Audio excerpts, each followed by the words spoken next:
Hello, this is Robert Yoho, and this is the Surviving Healthcare Podcast. And I have a special guest today who I know well, and he has a remarkable story. Tim Alexander is a filmmaker and audio engineer who has quite a story to tell, and I think I'm just going to let him launch into it without any further preamble. So, Tim, thank you. Welcome to the show. Hi, Dr. Yoho. It's great being here. Thank you for having me on. It's my pleasure. So where do we start? So tell the listeners about your experience with your relatives who were involved in the San Bernadino shooting, and how you gradually acquired an interest in the evils of drugs, and your interest spread out from the evils of the psychiatric drugs into all drugs. And I mean, this is probably the best story I've ever had on my podcast. It's amazing. So launch into it, Tim. I really appreciate it. Okay, thank you. Well, I knew nothing about drugs. Don't take them, don't touch them, don't really know anybody personally who takes them. I knew nothing. I'm just some guy. I happen to be a filmmaker, living my life in Hollywood, started as a fashion photographer, ended up being a writer, producer, director, and editor. So, I make films. And I met my wife on Tinder. Our relationship went great. A year later, we decided to get married. And an old friend of mine that I've known since I was 9 that I hadn't spoken to in years, we somehow or another connected on Facebook. He heard I was getting married. He said, "Hey, I happen to be a pastor. It'll be my honor to marry you, and I won't charge you anything." I said, "Great." A little bit later, he informed me, unbeknownst to me, that he had been dating my cousin for 3 years. So, cutting a longer story short, he did the most amazing wedding I've ever experienced. Not just because it was mine, it was just beautiful. The vows were perfect. My cousin was there. Now, here's the relevance of the pastor and my cousin. After we got married, our wedding was so beautiful that they decided to get married with our encouragement. My sons were the ring bearers in their wedding. About 6 weeks later, they were putting flowers on the 2.5 months later, they were putting flowers on the casket. What happened was, after they got married, Cedric Anderson, you may have heard of it, Cedric Anderson killed Karen Smith, school teacher at a school in Riverside, San Bernadino. They call him the San Bernadino shooter. He walked into a classroom full of special needs kids, killed his wife, killed a child, and killed himself. Cedric Anderson was a childhood friend and the minister that married my wife and I, and it's chilling to look at pictures of us standing there saying our vows. His face is between us. He started acting erratically shortly after they got married. My cousin, Karen Smith, had bought her house years before. She left him in the house that she bought and went and moved in with her mother and father because he was acting so strange. So I'm talking to them every day. She said, "I love my husband. I don't know what's wrong with him. I want us, I want to be married. I love my husband. He's talking to me every day. Thank you. You're the only person that understands me, and we're setting up meetings. We can try to get together and get this back together." And every once in a while, he would act very strange. He would just go off on a tangent. He would go into a rage. Then he'd be calm. Then he'd thank me and say, "Hey, you helped me a lot." Then he was constantly telling me that there was a preacher who was trying to defame his name and take his church away from him. And then he kept telling me the government, the Navy was spying on him. And he would tell me over and over. I'm like, "Dude, what are you talking about?" I'm like, "Stop telling me that. I don't care about that. When we have a conversation, I don't want to talk about that silly stuff. It's weird." On and on and on. I didn't know what he was going to. Anyway, one day he calls me, he's raging. She cheated. I'm like, "What are you talking about?" He cheated. I was gone for 2 hours. I came back. There were pubic hairs in the shower. That means she had a man here. She cheated. He described those pubic hairs to my wife and I for 36 full minutes. He hadn't been in the house in a solid month. 2 days later, he hallucinated those pubic hairs. 2 days later, I know why he killed. 2 days later, he drove 45 minutes to her job, calmly signed himself in at the counter, didn't say a single mumbling word. When he opened the classroom door, he just opened fire. Normally, when you're mad at somebody who cheated on you, you curse them out first. You don't just open the door and start shooting. He was psychotic. I talked to my aunt, Karen Smith's mother. She said, I don't understand it. What happened? I can't even be mad at him. He loved her. She loved him. He treated her like a queen. What happened? This was well known. And what year was this? 2016 or 17. So this was in all the press, and it can be, you can search for it with the Riverside shootings. San Bernadino shooter, San Bernadino. Cedric Anderson. Yeah. Cedric Smith. Sorry. Cedric Anderson. So my aunt was saying a few breaths later, after she told me she didn't understand what happened, how much he loved her, and she loved him, she said we were cleaning up the bathroom and we found a couple of bags of medication. I'm like, really? 2 bags full of medication? I'm like, what were they? Oh, I don't know, just some medication with his name on it, prescription stuff.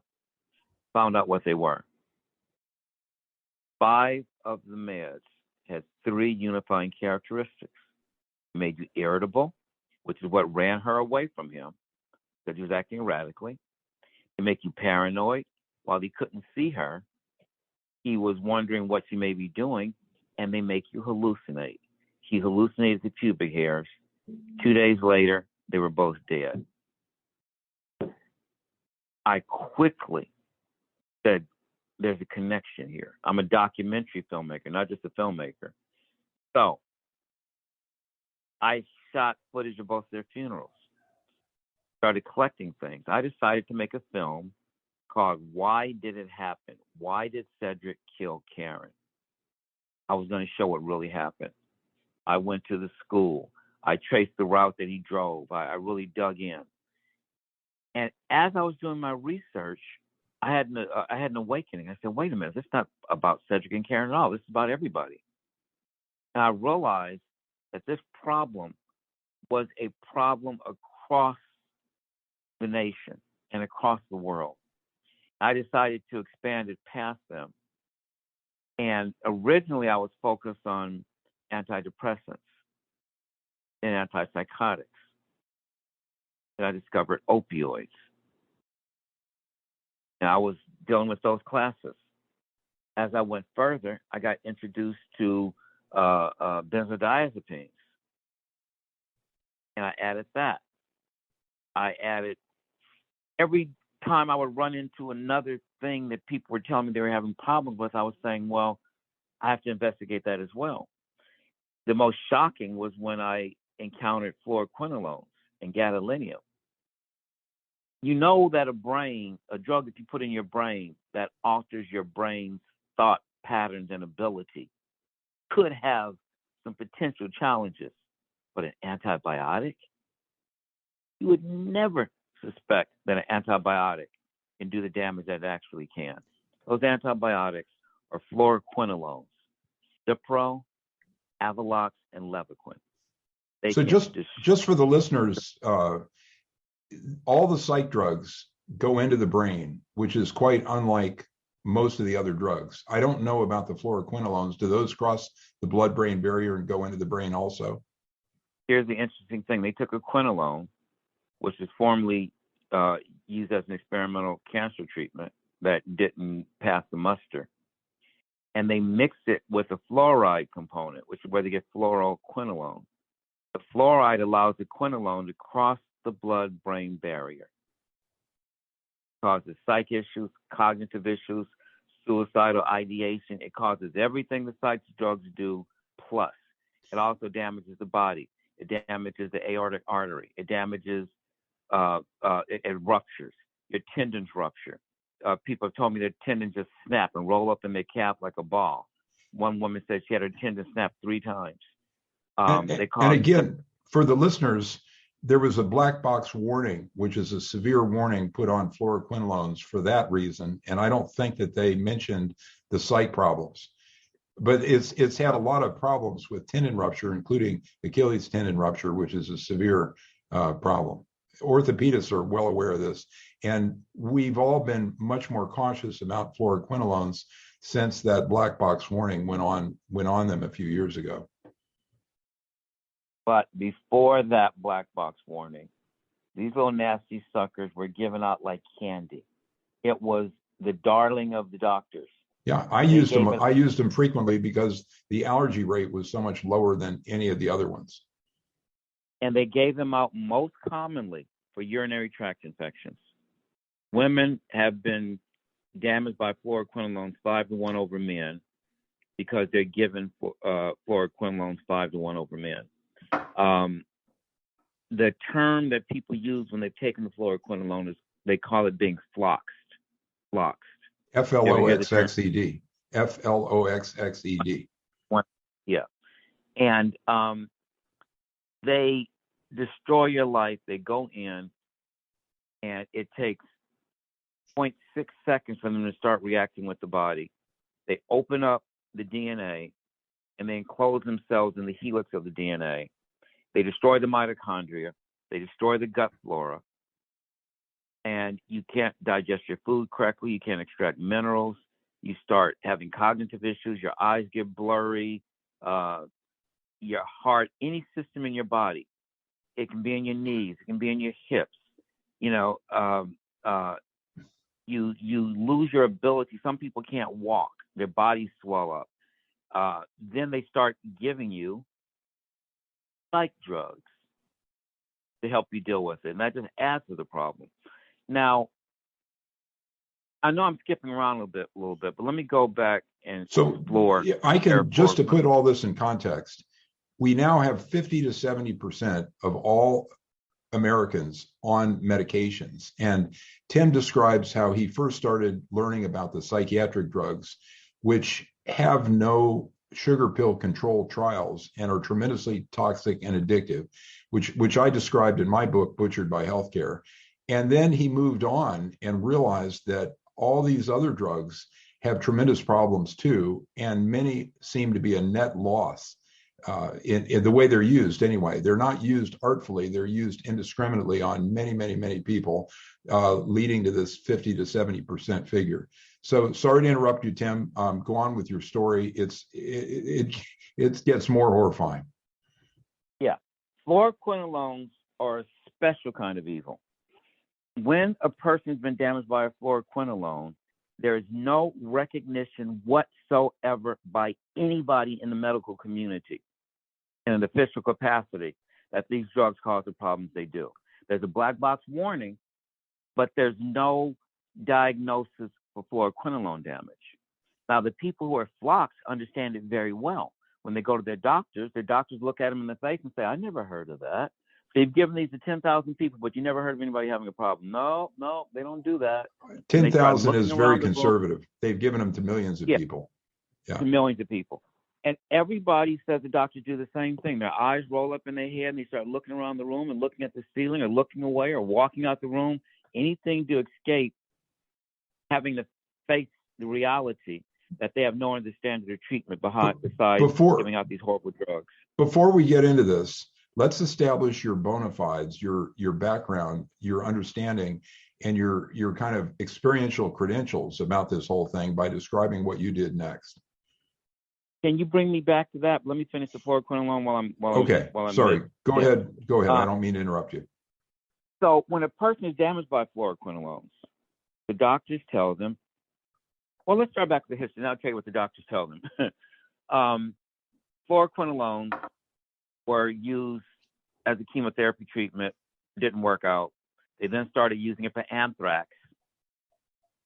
They then made something called methicillin, which they gave to our soldiers going overseas, even when they were going to areas where, as a malarial treatment, anti-malarial drug, even when they were going to areas where there was no malaria, they were still required at the threat of court-martial to take their pill, and they would watch them swallow it. It was that bad. I've got multiple reports of that. They then said, hey, this thing kills germs really well. Let's make it an antibiotic. Problem is, it kills germs so well, it kills all of them, even the ones that you need, like the ones in your gut flora. So they started giving out this new treatment, these new antibiotics, fluoroquinolones, which are really equivalent to a low-dose chemotherapy. And people don't know they're taking a low-dose equivalent of chemotherapy. And they start having problems. Now, they started giving out fluoroquinolones en masse in 1985. Lots of people obviously started coming back with issues. In 1987, after looking at all these people with these issues, they didn't know what to call it, so they decided to call it, they took a word that's obscure, a term that hadn't been used since the 1800s, fibromyalgia. Now, we know good and well, we never heard of fibromyalgia when we were children. Now it's everywhere. Fibromyalgia is Latin for muscle pain. It's not a condition, it's a description. Fibromyalgia. So they started labeling it fibromyalgia, and they would tell the patients, we don't know what it is, we don't know where it came from, we don't know how you got it, we don't know how to get rid of it, and you're going to live with it for the rest of your life. We don't know anything to tell you, except we're going to keep treating you with these drugs. Here, have some Ativan and have some Ambien and have some Xanax and Zoloft. Let's finish you off, essentially. So now people have a compounded problem, the fluoroquinolones plus the psych drugs. So that's the etymology of how this awful thing came to be given to the public. They decided urinary tract infections, colds, flus. If you've had LASIK eye surgery, the protocol is ciprofloxacin, which is the fluoroquinolone eye drops. They have Cipro ear drops to give your children when they have earaches. They have nasal sprays. If you have a surgery and they have to put a screw to hold your bones together, they use Cipro screws, where the screws are coated in ciprofloxacin, which is the time-release ciprofloxacin. It only takes one pill to start a reaction in your body, but this screw gives for months. So, Tim, my feeling about you is you're one of the most knowledgeable people I've ever met, including every doctor I know, about antibiotics and also about general medication toxicity.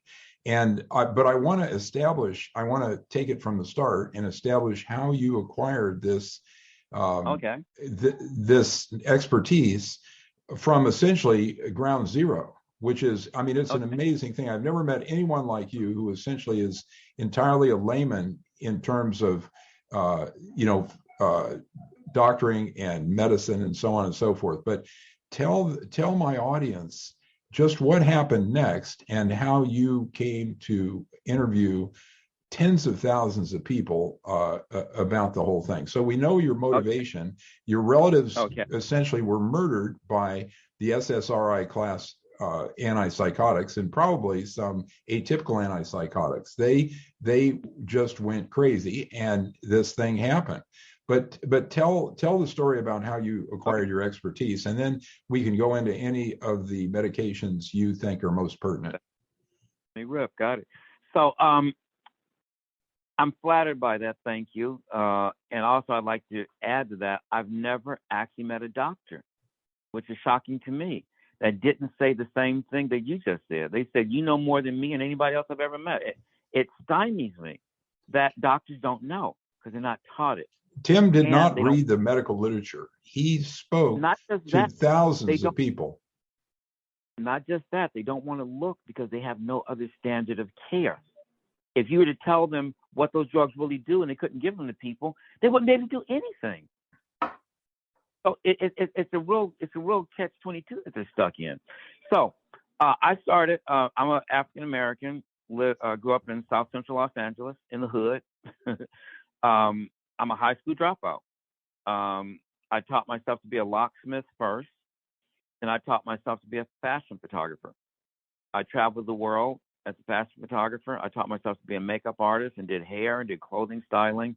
I was doing things for magazines, and I started being an art director. Then I started directing music videos and made a couple of feature films. And I was just a very broad visual media creator that didn't have a boundary. Because the interesting thing about me is nobody taught me anything I've ever learned. So whenever I saw something that I wanted to do or saw a challenge, I said, if I figure that out, I'll figure that out. And so I just always went through life saying, everything is at my disposal. All I have to do is do it.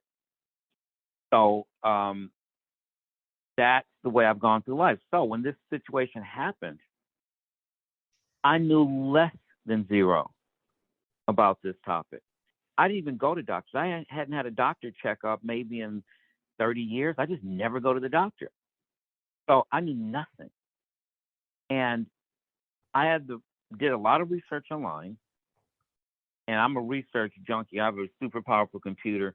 I've literally had 500 and 600 tabs open at once and just going back and forth. I'd spend 18, 19 hours a day just looking, reading everything. I got the presence of mind to build a Facebook page. That Facebook page grew so rapidly, it shook me. I would have 20, 25,000 people a day coming through there. And the subject of the Facebook page was drugs destroying people, and he called it legal death, right?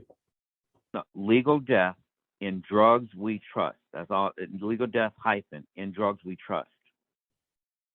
There's 2 pages on Facebook. One's a public page. There's hardly anything there, but the private page is the big one. That initially was public. And it got so big and it got unwieldy because people were coming in who were shields, coming in attacking, saying we didn't know what we were talking about. Then the people who were damaged by drugs would start to argue about which drug was worse and who was damaged the most. And the benzo people told the antidepressant people, oh, that's nothing. This is worse than the fluoroquinolone people saying, well, we're worse than you. And they all started to realize in time that they were all in the same pot. And I'm the first Facebook group.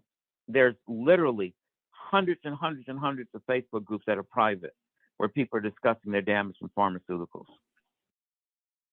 They all were separate for each individual class or each individual drug even, but they were never unified. And the times when people tried to unify, all they would do was infight. So I had to fight everybody and be everybody's bad guy to get them all to play nice with each other until they finally realized they were all saying the same thing. So how many people were on this thing at its peak? Well over at its peak, we had about 30, 40,000 people a day coming through there. And you eventually decided to take a road trip and interview all these people. Let me get to that. But I think the important thing is they started to realize that they weren't just damaged by the drug that they were aware of. They started realizing they were damaged by almost everything they'd ever taken. And it turned out that it was a lot more than they realized. And they started realizing that they were polydrugged. They started seeing how deep the quagmire was and realizing that they were damaged by things that they didn't even know could damage them. If somebody was damaged by psych drugs, they say, oh, everything's psych drugs. They say, oh, wow, I had a fluoroquinolone too. And then even more shocking than the fluoroquinolone was gadolinium, which is the contrast dye that they inject you with before they give you an MRI. So they really became a very strong group. And then I had already decided I was going to make a film. So I announced to the group, I'm going to make a film. And I had used the group for research. I called it, my lab. I used it to research and understand and to get educated about the drugs and what they do and blah, blah, blah.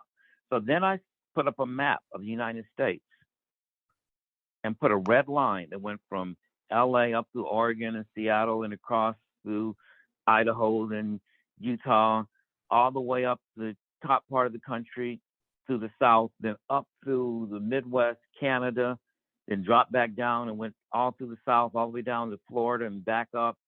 And literally, we went through about 43 states and Canada. And I put on this map, if you live on this map, Call me. I'll come to your door and interview you. 300 people called. And we interviewed 200 people. We drove 16,500 miles in 60 days and interviewed 200 people, none of which we had personally known, other than seeing them on the Facebook page. You did this on a shoestring budget, almost on your dime, with a few investors. No safety net, and there was only two people, my wife and I. And that was the first time she had assisted on a production as a producer and assisting me with the camera and setting up the equipment. We were going in and out of people's houses at 2, 3, 4 in the morning whenever we got in town. We were doing as many as 5 interviews a day, and most interviews were at least 300 miles apart. And we drove, and then somebody would call us, and we would go back in the opposite direction because somebody back there said, "You got to get my interview." And we cried. We had tears dripping off our chin. Sometimes we had to pull on the side of the road. We were just devastated to look in these people's face and hear their pain firsthand. We collected 400 hours testimony directly from the victims. Now, what's interesting about this group of people, these are not people that say, "I went to the doctor and I took a pill, and then all of a sudden I started feeling bad and I don't know what's wrong with me and the doctor still doesn't know what's wrong with me." No. Almost every one of them, 85% of them at least, were disabled. They were very intelligent people. A couple were scientists. Some were even doctors and nurses at the highest level. One of them ran a psych center. Another one was the highest level nurse. They were damaged themselves. So they obviously didn't know how bad these were because they took them. So these people did nothing with their frustration and pain but sat and research and research and research and research. They didn't just say, "I have a problem." They understood the problem better than most doctors. And also, they would constantly feed me information I wouldn't even know to look for. They have files. They gave me medical records. They gave me dossiers. They pointed me in direction and said, "Look, here, this doctor over here is doing this. Look at what happened to this person over here." They drew all the parallel stuff I wouldn't even imagine to look for.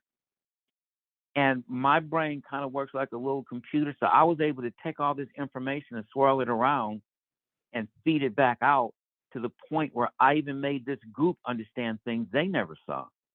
Nobody made the connection between fluoroquinolones and gadolinium.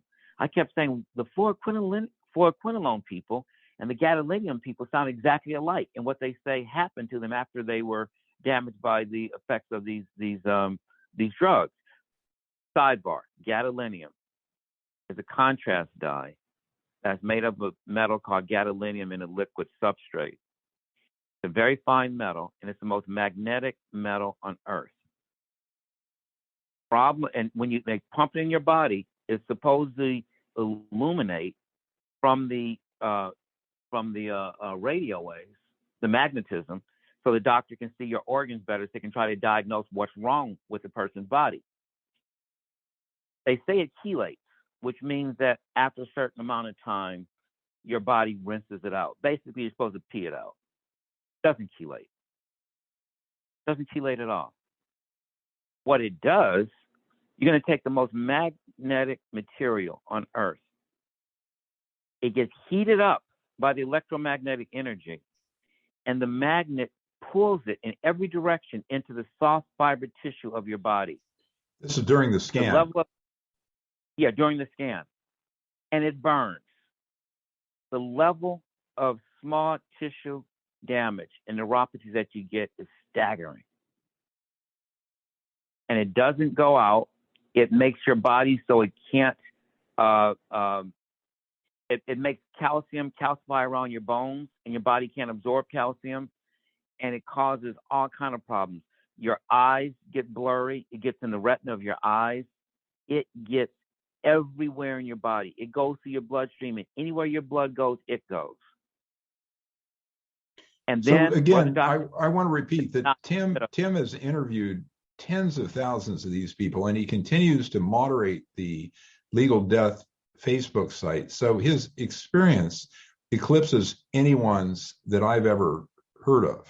And his conclusions, on the face of them, you could dismiss any one of these stories, but together to me it's a phenomenally convincing narrative.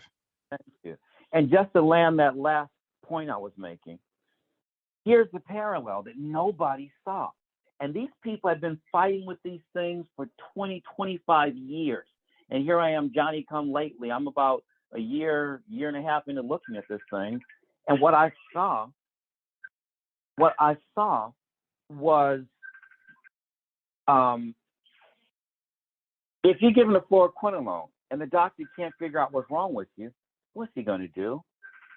He's going to order a MRI with contrast. And when you order that MRI with contrast, you now have gadolinium put on top of your fluoroquinolone. So I went to both groups. I went to the fluoroquinolone group and said, have you ever had an MRI with contrast? And they said, oh, yeah, I had 6 or 7 of them. Oh, yeah, the doctor gives them to me every year. I'm like, oh, my God. I asked the gadolinium people, before you had gadolinium, did you ever happen to take a fluoroquinolone? Oh, yeah, I took Cipro 4 times. I had a UTI. I took this. I took this. It's a compounded problem. So those are the kind of things that I was able to put together, and that brings me to where we are now. Ultimately, after I learned that and collected all that, I put it together in a film. There's a 90-minute feature film that basically lays out all of the different drugs that you should be careful of taking. And then I have enough material to make 12 one-hour episodes that go deep into people's individual stories. Now, the movie is so harrowing to watch. It's almost too hard to watch. A lot of people can't watch it. They said it's just too mind-bending because they're on them. They're giving them to their kids. Their mother's on them, their father, their spouse, the people at work, and it just freaks them out. And the more they look, they're like, oh my God, I took that one too. And then as they start to wake up, it's overwhelming. But the other stuff I have is even scarier than that. When you look at the people's stories, I went to the doctor because I was having a hard time sleeping. He gave me Xanax. And I took that, and then I started, going through this and going through that. And then I went back to the doctor, and he said, that means your condition is getting worse. Let me double the dosage. And I started getting worse, and I went back again. He doubled the dosage again. Then when I went back, he said, oh, I didn't notice this the first time. You're schizophrenic. You're bipolar. You're this. You're that. Let me give you this and this and this. I've had people who were having difficulties at work, and they went to the doctor. They put them on 4 different antidepressants, and they had never taken a med at the same time. I heard of people who took 1 pill and were suicidal, killed themselves the next day. Yeah. Took 1 pill. So just to kill their neighbor. Again, wanted to kill his neighbor and couldn't fight the thought. He had to have his brother come and take all the knives and guns out of his house. He wouldn't kill his neighbor, and that was his friend. Just took 1 pill. So Tim has been exposed to all this material. He swims in this sea, and he's understandably angry about it and wants to get it all out. But just to establish that this is reality, the information about the psychiatric drugs is well known, and their psychiatrists have a huge group that thinks that they shouldn't even be in business. It's unlike any other medical specialty, and that their drugs are toxic. They're used indiscriminately now, and perhaps they have some utility if used very, very carefully. But the way the pharmaceutical companies have encouraged them to use the drugs the way they do, it's resulted in one disaster after another. And it's rarely acknowledged because our information sources seem to be coming almost entirely from big pharma. Pharma now dominates 75% of TV advertising and almost 100% of TV news. And so these medications, in particular the SSRIs, the Prozac class drugs, predisposed to violence and suicide, and the mass murders we are seeing now almost all have some sort of relationship to this medication class, this Prozac or Paxil class of medications, and they can cause there are many stories and many lawsuits against the original manufacturers, and they've lost these lawsuits, and they get carefully covered up. There are millions, tens of hundreds of millions of dollars worth of settlements that are covered up with gag orders or gag agreements because of this violence and suicide tendency. And so that whole area is well known, well documented. And the fact that these drugs have never been studied with sugar pill type studies, I mean, it's really an outrage. And they've been allowed to do this by an FDA, which is essentially bought off by the pharmaceutical companies. So just to establish Tim's credibility, I just wanted to interject that thing about the psychiatric medications. Tim seems to have come up with new theories about the fluoroquinolones versus the gadolinium. And I don't think this stuff's ever been published anywhere, but it sounds quite credible to me. And so I just want the listeners to understand Tim's emotional state, which is he is swimming in this sea of people who are lying at home, many of them completely crippled and lying in bed and doing research about their own particular problems and trying to network. And his Facebook page just got unwieldy, so he had to put it by invitation only, but he'll give you information about how you can get on that if you're interested. Yes. So Tim, continue on your same vein and tell what happened to the movie and so on and so forth. The premise of the movie, and now Cedric and Karen, the people who, I lost in my life, who prompted me to want to make the film, they're not even really in it. There's maybe a 10-second reference to them with the screen grab of a headline about the murder-suicide, and it moved on to be about everybody. It's done in 7 different sections that deal with different drug classes in different areas. And it's a passionate look all across America and Canada, and it sounds like everybody's almost saying the same thing. And they're talking about all different drug classes. I found that when they say people abusing opioids, they don't abuse opioids. They're victims. They have no choice. If they don't take the opioid, they go into withdrawal, and they start vomiting and shaking and shivering and going through all kind of unimaginable pain. And as soon as they take the opioid, the pain subsides. But if they get too much, then it kills them. Opioids are interesting. The other drugs. Let me just back up and supply the background about opioids. So opioids, about 20 years ago, a company owned by one family called Purdue Pharma promoted a drug called OxyContin, which was, the Sackler family. They promoted, and they still are enormously wealthy. They're billionaires. They promoted this drug, which was a standard opioid, and we've had opioids around for over 100 years. I mean, maybe 500 years, since the initial synthesis or rather, refining of morphine. We've had these drugs around. We know everything about them. They were originally treated with great respect because we knew how addictive and what a problem they were. But the Sacklers promoted this stuff to the medical boards and to the public, and even got an article published in Scientific American claiming that needless pain was the big problem and not the opioids. So what happened was these things started to be used indiscriminately, and there were pressures on the doctors to use them, and they even developed a pain scale, whenever you go in the hospital to push these drugs, and they're drug pushers. Make no mistake about it.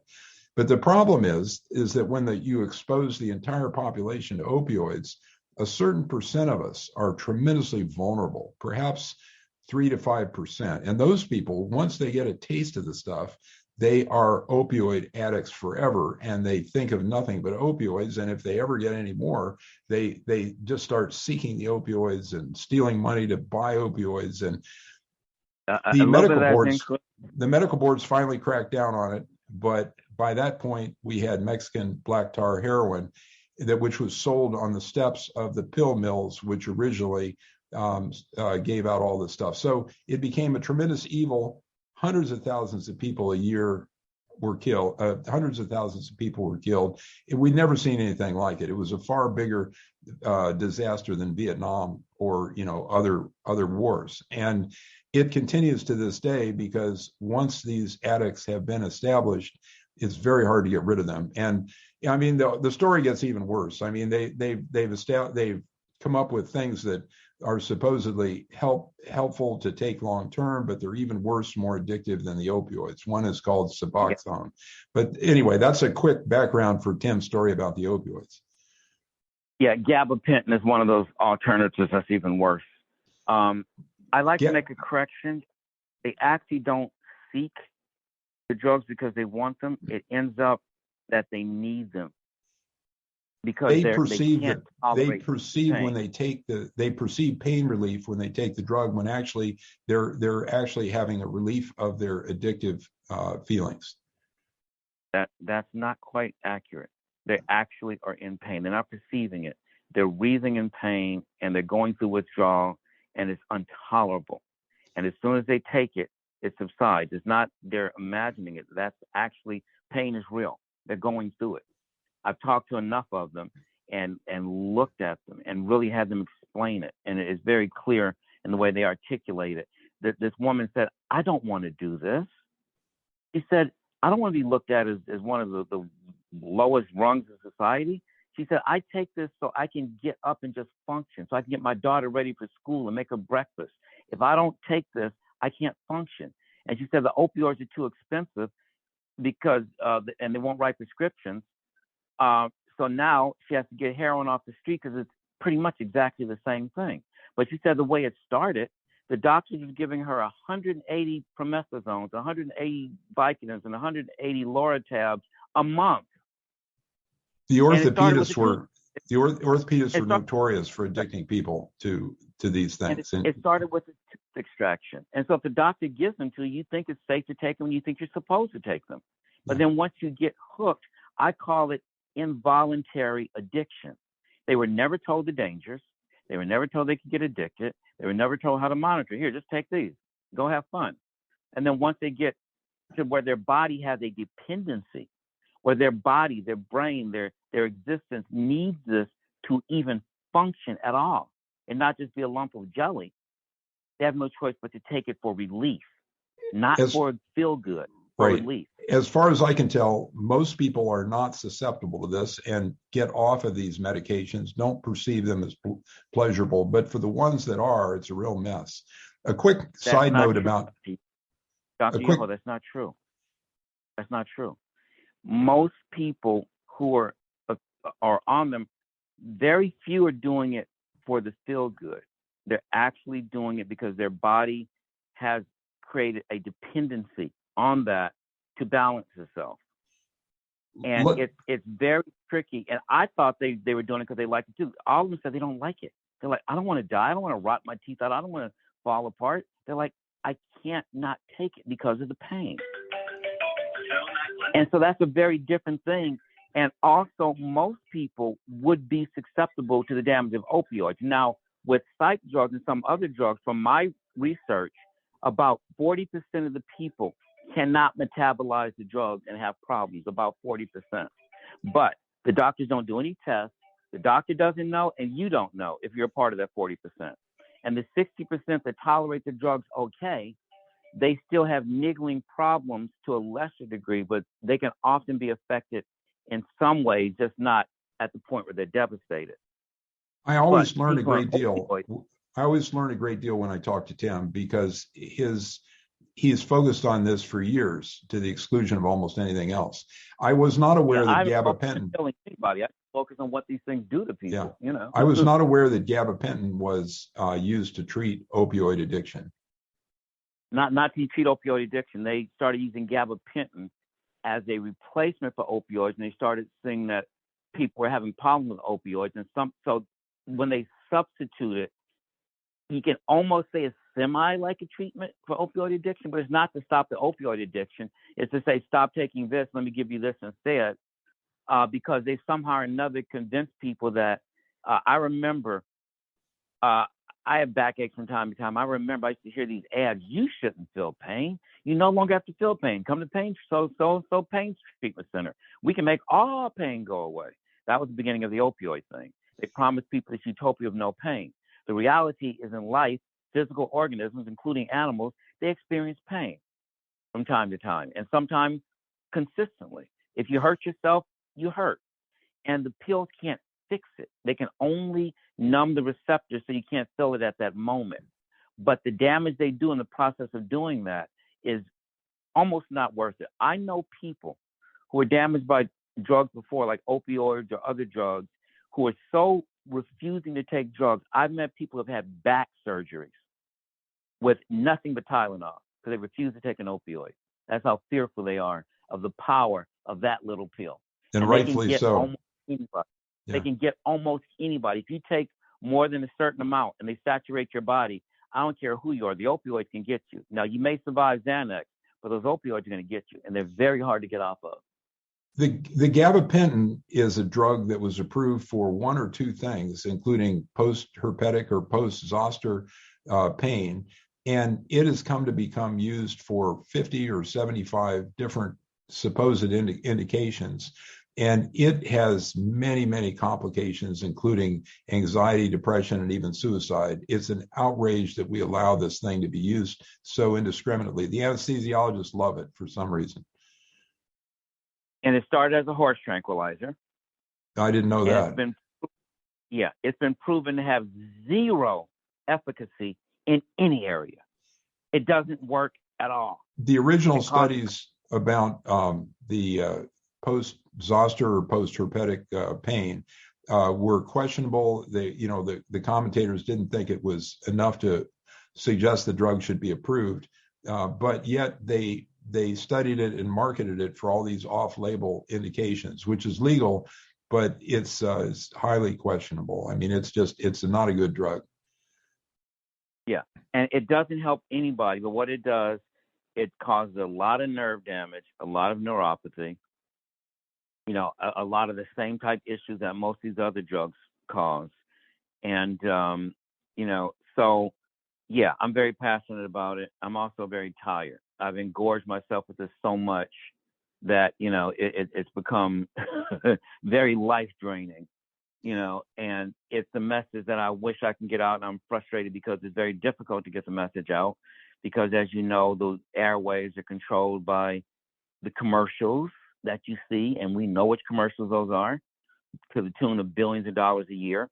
So when people are showing commercials for certain clients, they're not going to do a whole lot to speak against that client's product at fear of losing that commercial money. So it's been very difficult to get commercial acceptance of the message of this film, but everybody needs to see it. So tell what happened to your film. Well, I finished it. And as I just stated, it's very difficult to get it out in a marketplace that is controlled and regulated by dollars. Our medical establishment is not run to help heal people from ailments. It's run to make a profit. There are shareholders and boards of directors who are concerned about profits. And everything is about how much money can we make. And one way to make money is you advertise your product. That way more people accept it and take it and want it. So they advertise their product more than hamburgers. They advertise their product more than cars, combined. So these commercials, there's a reason why 1 in 4 people is taking some type of a psychotropic medication. There's a reason why statin use is running rampant. They have lowered the number of what they call high cholesterol a few times. And now when you go in, your cholesterol is not high yet, but you're pre-high cholesterol. Let me start you on a statin extra early. Prevention is a market for everyone, and that's an outrage. And that's not even prevention. What it is statins are to control cholesterol. It's not proven that cholesterol causes heart attacks. They call that the cholesterol myth. Problem is cholesterol is created in your own liver by your own body. Your brain is made of 60% cholesterol. Your joints are lubricated by cholesterol. So I didn't see this, but you have statin damaged people in your group. Yes, and they're also in the documentary. If you take a statin and lower your cholesterol, you then end up with Parkinson's, Alzheimer's, and a number of other things. And you end up, that's when we can't find our grandmother. She walked down the street. She's been gone for 4 hours, and she doesn't know where she is, because you reduce your brain capacity, and your brain actually shrinks in size. You literally reduce your brain by taking a statin. I talked to one of the top cardiologists in the world, and he said he would never give a statin to anybody who hadn't had open heart surgery. It's not for general consumption. Right. If you've had a heart attack, Also, it has a small positive effect. If you've already had a heart attack, it has a he small said open positive heart effect. surgery. Yeah. The cardiologist, I spoke open heart surgery. He didn't say heart attack. He said open heart surgery. That he said he wouldn't give it to anybody that didn't have open heart surgery, and he works on the heart. That's his livelihood. Also, when you reduce your bone, when you take statin, you reduce your bone density by over 20%. Your bones get brittle. That's why older people are falling and breaking their hip. When I was young, older people died in their sleep. They died of a heart attack. They died of diabetes. Then when I started getting a little older, cancer started coming in when they started messing with the food. But they didn't fall and break their hip. But now the bones are brittle. The balance is also affected by statins. When you fall and break your hip, they usually die shortly after because they're too old to regenerate from such a severe injury. So these drugs at one point were the most commonly prescribed drugs, and I seem to recall that they were $80 billion worth of sales a few years ago. It's almost an unmitigated disaster because they're prescribed indiscriminately to anyone with a slightly high cholesterol, despite the fact that they haven't been proven to reduce heart attacks. So go on and tell us what the problems have been with the distribution of your movie and why we can't just refer someone to a link to watch that movie. I pretty much said about all I can say on that. Basically, it's hard to put a film out when you have, a giant that's against that message, and the media is bought and paid for. So, I mean, that's pretty self-explanatory. Who's going to pick it up when they're getting dollars from pharma? And basically, they promote what pharma sells, not tell people the reality. We've recently seen the production and the distribution of 2,000 Mules, which is the book about the election fraud, and they managed to do that against the grain.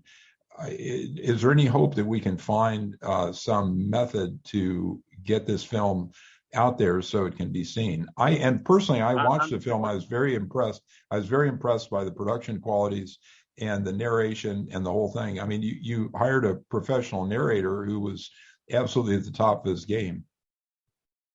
Yeah, Emmy award-winning actor Keith David, very well-known actor. I'm exploring some things. I've got investors. I have to make my investors whole. Obviously, it's not going to get broad mainstream distribution. It could be put out on smaller independent streamers and different places here and there. But, unless I can make my investors whole first, it's kind of stillborn. And, I'm frustrated and I have it, and I would love to get the information out. I am exploring different things to try to do. But right now I'm using my voice to tell those that want to hear whatever I can tell them, to try to help them to see, that if you go in for a surgery, doctors do pretty good with surgeries, pretty good. Sometimes they make mistakes, take out the wrong organ. Sometimes they leave a few tools inside, and sometimes they puncture a few things here and there. Sometimes they do unnecessary surgery, but they do pretty good. But anything they give you to put in your mouth, you better look it up before you take it, because your body is your responsibility. And those warnings that are in that box, that long page of warnings, those aren't just warnings of what could happen. Those are things that do happen. And guess what? Your doctor doesn't read those. He doesn't feel like he needs to, because the pharma rep said this is the latest thing the FDA approved, and you should give it to people for this, that, and the other.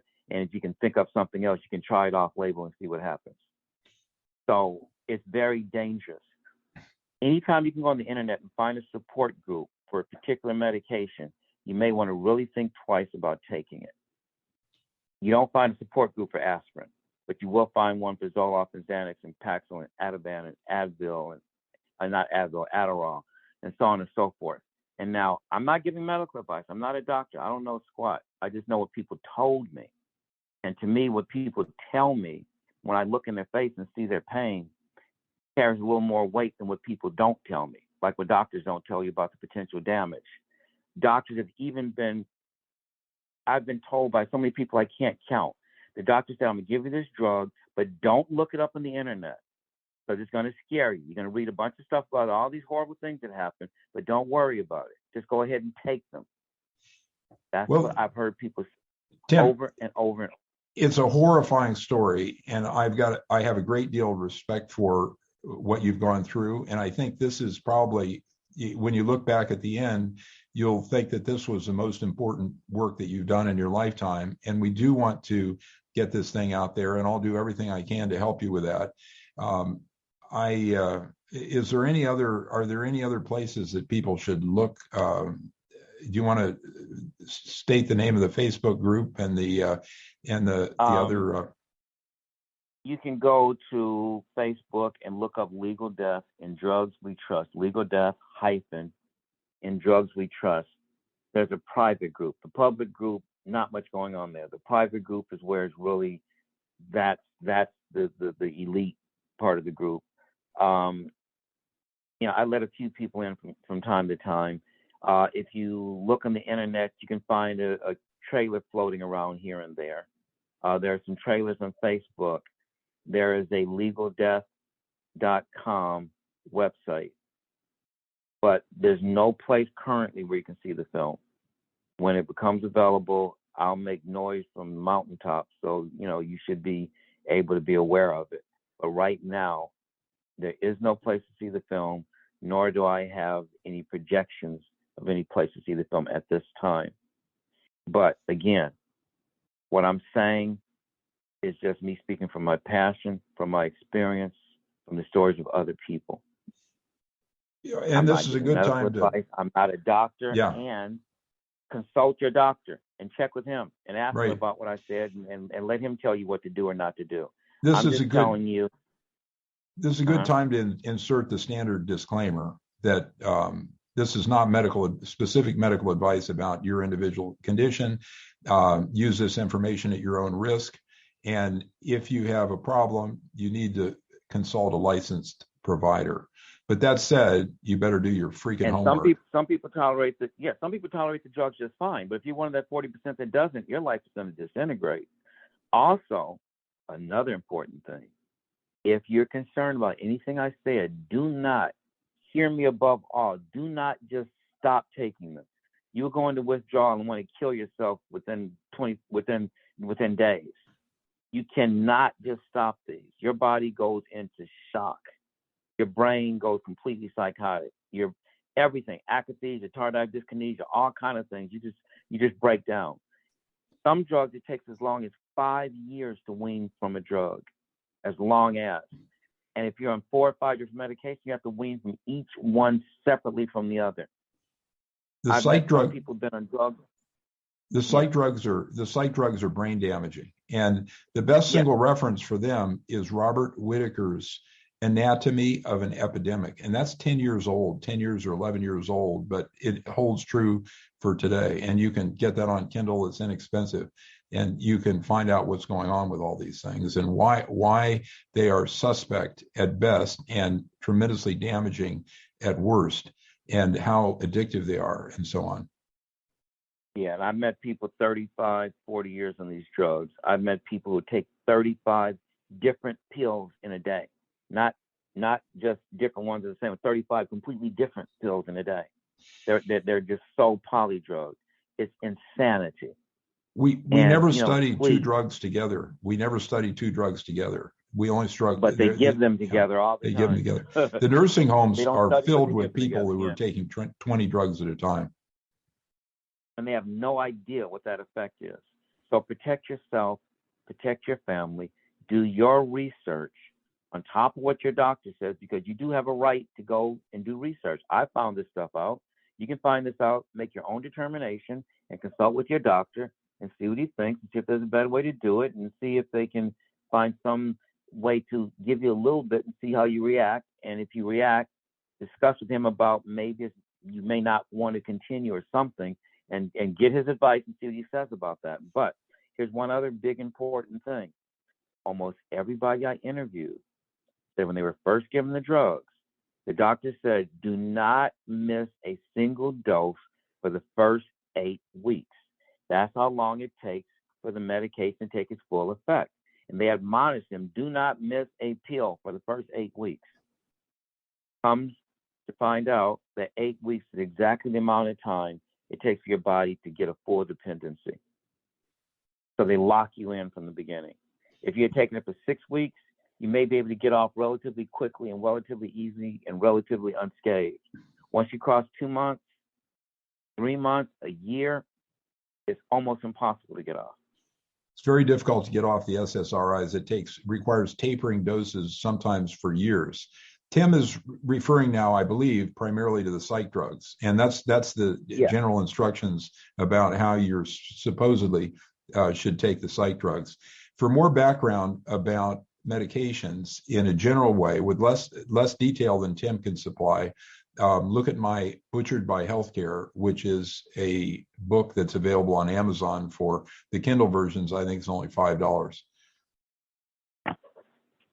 Yes, it's a very good book. It's a very good book. It really inspired me, and when I saw that, I'm like, I have to meet this man. We've become fast friends since then, and I applaud Dr. Yoho for being someone who was on the inside, who understands this from a doctor's point of view, and to step out and to make something this bold, against the face of a community that he was a part of, is very admirable, and an amazing, it's amazing transition. And he did that because he feels bad in some ways he was even a part of that community, to know that he gave these drugs to people that could have potentially hurt their lives so much. And he felt like he had to do something to say, hey, this is what I found out. And I want to pull back the veil. So thank you for that Tim, amazing book. Since I'm retired, I'm less courageous than you think, and I greatly appreciate who you are and what you do, and I want you to keep up the fight. And I'm going to do my best to see if we can get your funders satisfied and your film onto a platform where everyone can see it. Yes, thank you so much, Tim. Thanks again, and I'm going to sign off. Okay. Talk to you soon.